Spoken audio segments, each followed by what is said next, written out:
तो आई गीता के प्रथम अध्याय के बारे में विस्तृत से सुने। प्रथम अध्याय का नाम अर्जुन विषादयोग है। वह गीता के उपदेश का विलक्षण रंगमंच प्रस्तुत करता है, जिसमें श्रोता और वक्ता दोनों ही कुतूहल शांति के लिए नहीं वरन जीवन की प्रगाढ़ समस्या के समाधान के लिए प्रवृत्त होते हैं।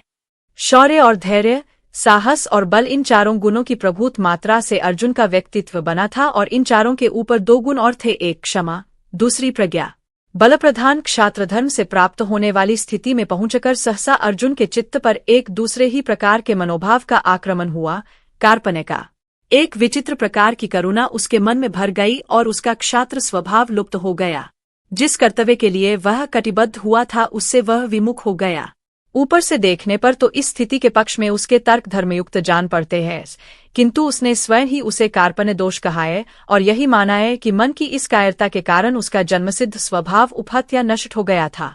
वह निर्णय नहीं कर पा रहा था कि युद्ध करे अथवा वैराग्य ले ले, क्या करे क्या न करे, कुछ समय में नहीं आता था।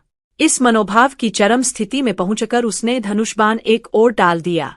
कृष्ण ने अर्जुन की वह स्थिति देखकर जान लिया कि अर्जुन का शरीर ठीक है, किंतु युद्ध आरंभ होने से पहले ही उस अद्भुत क्षत्रिय का मनोबल टूट चुका है। बिना मन के यह शरीर खड़ा नहीं रह सकता। अतएव कृष्ण के सामने एक गुरु कर्तव्य आ गया। अत तर्क से, बुद्धि से, ज्ञान से, कर्म की चर्चा से, विश्व के स्वभाव से, उसमें जीवन की स्थिति से, दोनों के नियामक अव्यय पुरुष के परिचय से और उस सर्वोपरि परम सत्तावान ब्रह्मा के साक्षात दर्शन से अर्जुन के मन का उद्धार करना, यही उनका लक्ष्य हुआ। इसी तत्वचर्चा का विषय गीता है। पहले अध्याय में सामान्य रीति से भूमिका रूप में अर्जुन ने भगवान से अपनी स्थिति कह दी। प्रथम अध्याय में दोनों सेनाओं का वर्णन किया जाता है।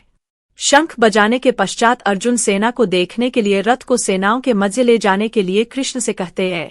तब मोहयुक्त हो अर्जुन कायरता तथा शोक युक्त वचन कहता है। और गीता के दूसरे अध्याय को सुनने के लिए हमारा चैनल फॉलो कीजिए और अपने अपने आसपास साफ सफाई रखें। धन्यवाद।